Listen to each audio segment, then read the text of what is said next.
"Dearest," said the little princess after breakfast on the morning of the 19th March, and her downy little lip rose from old habit. But her sorrow was manifest in every smile, the sound of every word, and even every footstep in that house since the terrible news had come. So now the smile of the little princess, influenced by the general mood though without knowing its cause, was such as to remind one still more of the general sorrow. "Dearest, I'm afraid this morning's fruschtique asterisk, as Foka the cook calls it, has disagreed with me. Single quote. Asterisk Fruhstuck. Breakfast. What is the matter with you, my darling? You look pale." "Oh, you are very pale," said Princess Mary in alarm, running with her soft ponderous steps up to her sister-in-law. "Your Excellency, should not Mary Bogdanovna be sent for?" said one of the maids who was present. Opening parenthesis. Mary Bogdanovna was a midwife from the neighboring town, who had been at Bald Hills for the last fortnight. Closing parenthesis. "Oh yes," assented Princess Mary, "perhaps that's it. I'll go." "Courage, my angel." She kissed Lise and was about to leave the room. "Oh, no, no." And besides the pallor and the physical suffering on the little princess' face, an expression of childish fear of inevitable pain showed itself. "No, it's only indigestion." "Say it's only indigestion. Say so, Mary. Say," and the little princess began to cry capriciously like a suffering child and to wring her little hands even with some affectation. Princess Mary ran out of the room to fetch Mary Bogdanovna. "Mon Dieu! Mon Dieu! Oh!" she heard as she left the room. The midwife was already on her way to meet her, rubbing her small, plump white hands with an air of calm importance. "Mary Bogdanovna, I think it's beginning," said Princess Mary, looking at the midwife with wide-open eyes of alarm. "Well, the Lord be thanked, Princess," said Mary Bogdanovna, not hastening her steps. "You young ladies should not know anything about it." Single quote. "But how is it the doctor from Moscow is not here yet?" said the princess. Opening parenthesis. In accordance with Lise's and Prince Andrew's wishes, they had sent in good time to Moscow for a doctor and were expecting him at any moment. Closing parenthesis. "No matter, Princess, don't be alarmed," said Mary Bogdanovna. "We'll manage very well without a doctor." Single quote.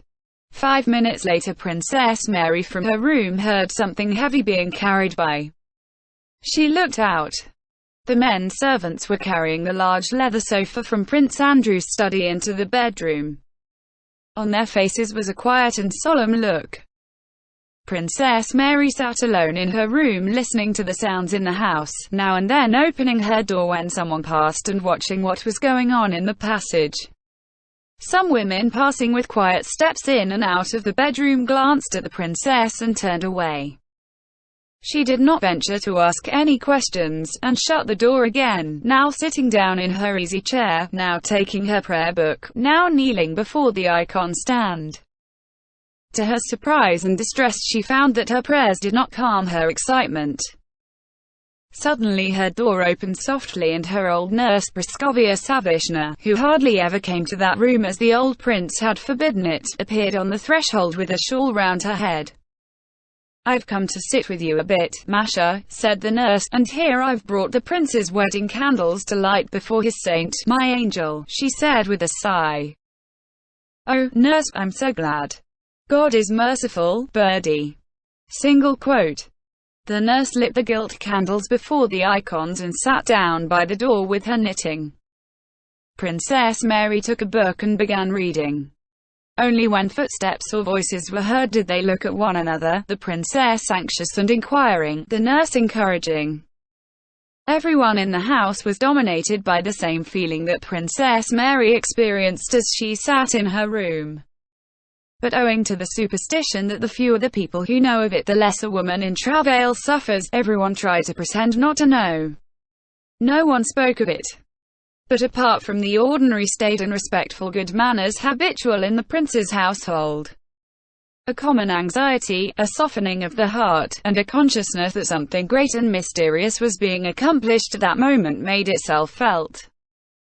There was no laughter in the maids' large hall. In the men servants' hall all sat waiting, silently and alert. In the outlying serfs' quarters torches and candles were burning and no one slept. The old prince, stepping on his heels, paced up and down his study and sent Tihon to ask Mary Bogdanovna what news. Say only that the prince told me to ask, and come and tell me her answer. Single quote. Inform the prince that labor has begun, said Mary Bogdanovna, giving the messenger a significant look. Tihon went and told the prince. Very good, said the prince, closing the door behind him, and Tihon did not hear the slightest sound from the study after that. After a while he re-entered it as if to snuff the candles, and, seeing the prince was lying on the sofa, looked at him, noticed his perturbed face, shook his head, and going up to him silently kissed him on the shoulder and left the room without snuffing the candles or saying why he had entered. The most solemn mystery in the world continued its course. Evening passed, night came, and the feeling of suspense and softening of heart in the presence of the unfathomable did not lessen but increased. No one slept.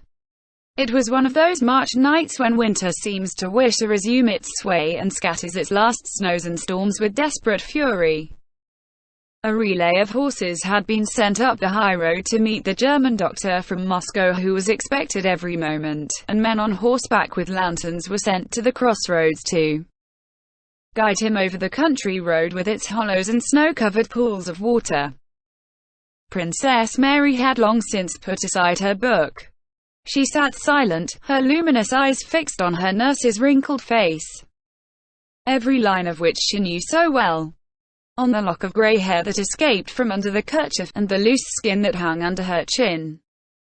Nurse Savishna, knitting in hand, was telling in low tones, scarcely hearing or understanding her own words, what she had told hundreds of times before. How the late princess had given birth to Princess Mary in Kishinev with only a Moldavian peasant woman to help instead of a midwife. God is merciful, doctors are never needed, she said.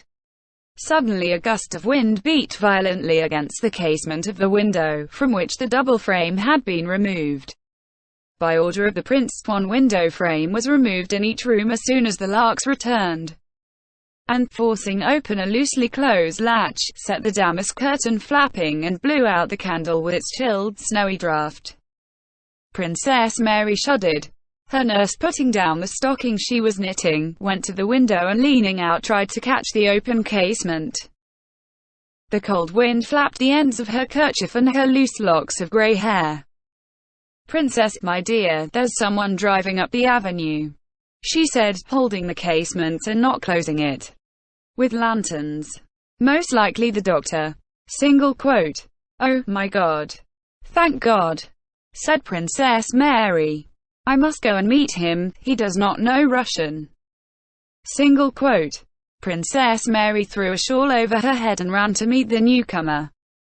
As she was crossing the anteroom she saw through the window a carriage with lanterns, standing at the entrance. She went out on the stairs. On a banister post stood a tallow candle which guttered in the draught. On the landing below, Philip, the footman, stood looking scared and holding another candle. Still lower, beyond the turn of the staircase, one could hear the footstep of someone in thick felt boots, and a voice that seemed familiar to Princess Mary was saying something. Thank God, said the voice. And father? Single quote. Gone to bed, replied the voice of Demian the house steward, who was downstairs. Then the voice said something more. Demian replied, and the steps in the felt boots approached the unseen bend of the staircase more rapidly. It's Andrew, thought Princess Mary. No, it can't be. That would be too extraordinary. And at the very moment she thought this, the face and figure of Prince Andrew, in a fur cloak the deep collar of which covered with snow, appeared on the landing where the footman stood with the candle. Yes, it was he, pale, thin, with a changed and strangely softened but agitated expression on his face. He came up the stairs and embraced his sister. "You did not get my letter?" he asked, and not waiting for a reply which he would not have received, for the princess was unable to speak, he turned back, rapidly mounted the stairs again with the doctor who had entered the hall after him. They had met at the last post station, and again embraced his sister. "What a strange fate, Masha darling." And having taken off his cloak and felt boots, he went to the little princess' apartment.